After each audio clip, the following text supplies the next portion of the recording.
Bom dia, gente. Elias, eu acredito que você já esteja se sentindo muito amado, né, por esse momento. E nós estamos aqui para fazer papel de igreja na sua vida. Nós somos um corpo. E se a gente for ver, né, no nosso corpo mesmo, quando alguma coisa, né, tá precisando de ajuda ali, a gente corre atrás. E nós estamos aqui para fazer esse papel na sua vida. Tem coisas que só Jesus pode fazer. A gente sabe disso, né? Só Jesus pode entrar em áreas que ninguém entra. Mas Jesus usa as pessoas também para nos acolher, para nos ajudar, para dar uma palavra, né? Para nos fortalecer, para nos incentivar. E nós queremos fazer esse papel na sua vida hoje, em nome de Jesus. Que você se sinta muito amado por Deus primeiramente, né? Porque Ele quem preparou esse momento aqui para nós. Amém? E o pastor José Carlos fez uma introdução, né? Ele falou lindamente sobre Elias, que é o profeta que nessa semana Deus falou muito comigo, porque eu me questionei quando o Dri falou, né? O que eu vou falar? E Deus falou muito sobre o profeta Elias ao meu coração. E eu queria ler alguns versículos, são 2 na verdade, que está em 1 Reis, primeiramente, 17, 12, que fala assim: Mas ela respondeu: Juro pelo nome do Senhor, o teu Deus, que não tenho nenhum pedaço de pão, só um punhado de farinha num jarro e um pouco de azeite numa botija. Estou colhendo uns 2 gravetos para levar para casa e preparar uma refeição para mim e para o meu filho, para que a comamos e depois morramos. Elias, porém, lhe disse: Não tenha medo. Vá para casa e faça o que eu te disse. Mas primeiro faça um pequeno bolo com o que você tem e traga para mim. E depois faça algo para você e para seu filho. Então Elias disse: Não tenha medo. E aí eu queria ler agora em 1 Reis também, o 19 e o 3, que fala assim: Elias teve medo e fugiu para salvar a vida. Em Berseba de Judá, ele deixou seu servo e entrou no deserto caminhando um dia. Chegou a um pé de giesta, sentou-se debaixo dele e orou, pedindo a morte. Já tive o bastante, Senhor. Tira a minha vida. Não sou melhor do que os meus antepassados. Elias, ele teve uma trajetória muito bonita, né? Conforme o nosso pastor José Carlos relatou pra gente. Ele foi um homem de Deus, isso é indiscutível, né? Ele orou e Deus respondeu. Então a gente vê que ele tinha intimidade com Deus, porque o que ele orava, o que ele pedia, Deus fazia, né? Porque era a vontade do Senhor. E aí, essa primeira palavra que eu li foi da viúva de Sarepta, né? Que ela perdeu seu marido e ela foi incumbida ali de cuidar desse profeta, mas ela não tinha o que dar para ele, né? E aí ele falou para ela: não tenha medo. Então ele tinha autoridade para falar. E ali de fato, né, ela fez o que o profeta mandou, de preparar algo para ele comer. Deus prosperou, Deus fez com que acontecesse. Inclusive o filho dela, quando adoeceu, foi curado também. Enfim, Deus usou muito a vida do profeta. Só que em outro momento, que é o momento que foi relatado aqui hoje, que foi quando Jezabel deu uma palavra para ele, né, ele temeu. E aí aquela pessoa que falou não tenha medo foi a mesma pessoa que sentiu medo. E aí essa semana eu fiquei questionando a Deus: nossa, como pode, né? Da mesma maneira que a gente dá uma palavra para alguém hoje, que a gente fortalece alguém hoje, amanhã a gente se vê totalmente vulnerável, totalmente precisando de uma palavra. E Deus falou muito ao meu coração. Gente, desculpa, eu sou muito emotiva. Deus falou muito ao meu coração sobre a vulnerabilidade do ser humano e sobre o sofrimento. Nós não queremos sofrer, né? Eu lido com o sofrimento o dia todo, porque eu sou psicóloga e ninguém quer sofrer. Inclusive, ninguém procura um psicólogo para contar coisa boa. Vou agendar um psicólogo para contar coisas boas. Não, sempre quando a gente não está bem. E as pessoas não querem sofrer, mas nós sofremos. E às vezes a gente questiona a Deus, nós não deveríamos, porque quem somos nós para questionar a Deus sobre o sofrimento? Mas às vezes nós somos tão audaciosos que a gente questiona a Deus, por que eu estou sofrendo? Por que o Senhor está permitindo o meu sofrimento? E alguns sofrimentos nós vamos compreender, né?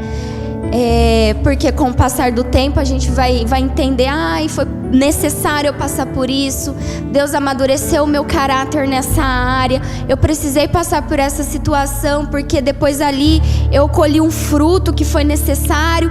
Mas tem sofrimentos que nós jamais vamos compreender, e que Jesus vai voltar para buscar a igreja dele, e nós nunca vamos entender o porquê que nós passamos por algumas coisas.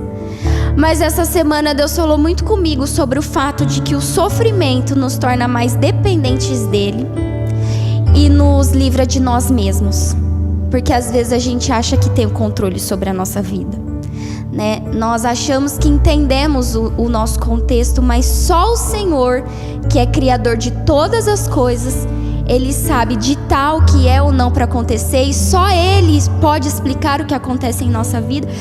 E o melhor, Ele não nos deve explicações sobre muitos acontecimentos. Mas o que eu queria falar aqui é que Elias, apesar do sofrimento dele, apesar dele temer, porque o medo é uma reação natural, né? Nós precisamos inclusive sentir medo, porque se nós não sentíssemos medo nunca, nós seríamos inconsequentes. A gente sairia, pegaria o carro, não estaria nem aí para ninguém, né? E faríamos coisas que nós não deveríamos. Então o medo é uma emoção necessária e natural. Mas às vezes o medo nos paralisa. E foi o que aconteceu com Elias aqui. Ele pediu a morte, né? O medo estava paralisando o profeta que anteriormente orou e o fogo desceu e consumiu o holocausto. Aquele profeta que falava e acontecia. Então a vulnerabilidade do ser humano é muito grande. Nós somos vulneráveis. Nós somos dependentes de Deus. E isso aconteceu depois da queda, né? Não foi o plano original de Deus nós sermos assim, ora estamos bem, dias estamos sorrindo e dias estamos chorando. Após a queda isso aconteceu. E nós precisamos saber lidar com as aflições deste mundo. Gleice, como que a gente lida? Nós lidamos com as aflições desse mundo, com as decepções desse mundo, com o sofrimento desse mundo, perseverando aos pés da cruz. E é muito difícil, quando a gente não está bem, a gente querer perseverar. É muito difícil. Quando nós não estamos bem, nós olhamos ao nosso redor e a gente não vê nada, a gente vê escuridão. A gente lembra das promessas que Deus tem, mas aí a gente se culpabiliza e fala, não, mas aquilo era para aquele momento, para aquela época, é impossível que aconteça agora, eu estou fraca demais, eu não consigo, a gente não vê saída, não vê solução. Mas nós não vivemos por aquilo que nós estamos vendo. Nós vivemos por aquilo que nós cremos. E nós precisamos crer que Deus é o Deus que muda estações. E às vezes nós estamos vivendo o inverno. Todo mundo aqui já viveu o inverno. Quem não viveu um dia vai viver, porque a vida é feita de estações. Então talvez nós estamos vivendo o inverno. E como é o inverno? O inverno, o tempo muda, né? O tempo é diferente, o clima é diferente. O verão o quê? Parece que é até mais feliz, né? É um sol, a gente acorda, os passarinhos já estão cantando. Ninguém quer passar pela estação do inverno, porque dói muito, mas é necessário. E que nessa estação do inverno nós possamos nos lembrar que Deus é o Deus das estações. Que Deus é o Deus de todo o tempo. Que Deus é o Deus de todo momento. E uma estação não define a nossa trajetória. Uma estação não define aquilo que Deus plantou para que nós vivamos neste presente século, neste tempo que nós estamos vivendo.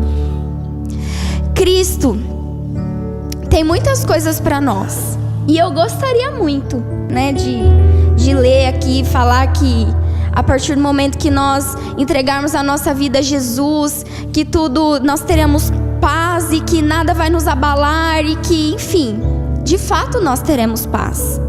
Mas algumas coisas vão nos abalar. Mas em todas as coisas somos mais do que vencedores. E um versículo que eu queria ler, que está em Romanos 8,18, diz assim: os nossos sofrimentos atuais não podem ser comparados com a glória que em nós será revelada. Independente da estação que nós estamos vivendo hoje, talvez como Elias, né? Ele se escondeu na caverna. Alguns estudiosos dizem que ele teve sintomas de depressão, né? Porque ele se escondeu. Um dos sintomas da depressão é exatamente isso: a gente querer fugir da realidade. Atividades que antes nos davam prazer já não nos dá mais hoje. A gente quer se isolar, ficar no nosso canto, baixa autoestima, sentimento de incapacidade, pensamentos de morte. Elias, ele desejou a sua morte. Tudo isso são sentimentos, pensamentos e sintomas de depressão, que é algo fisiológico, né? A gente não escolhe ter algum transtorno, a gente não escolhe ter algo que vai afetar o nosso cérebro quimicamente, mas às vezes nós somos acometidos disso. Por quê? Porque os transtornos, a depressão, não são frutos de escolhas ou frutos de pecados, não. Isso são aflições deste mundo, como qualquer outra doença, né? Qualquer outra enfermidade, enfim. Mas apesar disso, apesar de talvez estarmos passando por esses períodos e Deus nos ajudar através de profissionais, de pessoas, Ele é aquele que mais nos ajuda nesse momento. A ciência, eu acredito muito na ciência, tanto que eu escolhi fazer psicologia porque eu acredito na ciência.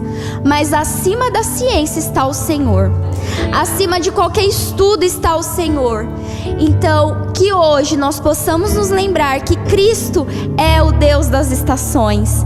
Seja ela verão, seja ela inverno, seja primavera, seja outono, Ele está entre nós, Ele está conosco e Ele te fortalece. E o sofrimento de hoje, Elias, não se compara com a glória que há de ser revelada. Então persevere, porque Elias, né, mesmo no seu momento de sofrimento, né, ele foi e fez o que Jesus mandou. Depois de sofrer, depois de ficar ali, né, depois de ter um tempo ali de sofrimento, de ficar só, de se esconder, ele fez, né, e ele teve um final bonito, um final com Cristo. Então que nós possamos também ter um final com Cristo, não importa a nossa trajetória aqui, que pode ser de sofrimento, de glória, enfim, mas que nós possamos ter um final com Cristo e que o nome dele seja glorificado através da nossa vida, e que as pessoas olhem e falem: o Elias foi um homem como qualquer outro, imperfeito, vulnerável e dependente de Deus, como a Gleice era. Mas ele teve um final com Cristo. Mas ele glorificou a Deus através da vida dele. E é isso que eu espero para a sua vida, Elias. Que você continue glorificando a Cristo através da sua vida. Porque a sua trajetória é uma trajetória muito bonita. É uma trajetória de perseverança. E que você permaneça. E que você continue em nome de Jesus. Amém? É isso.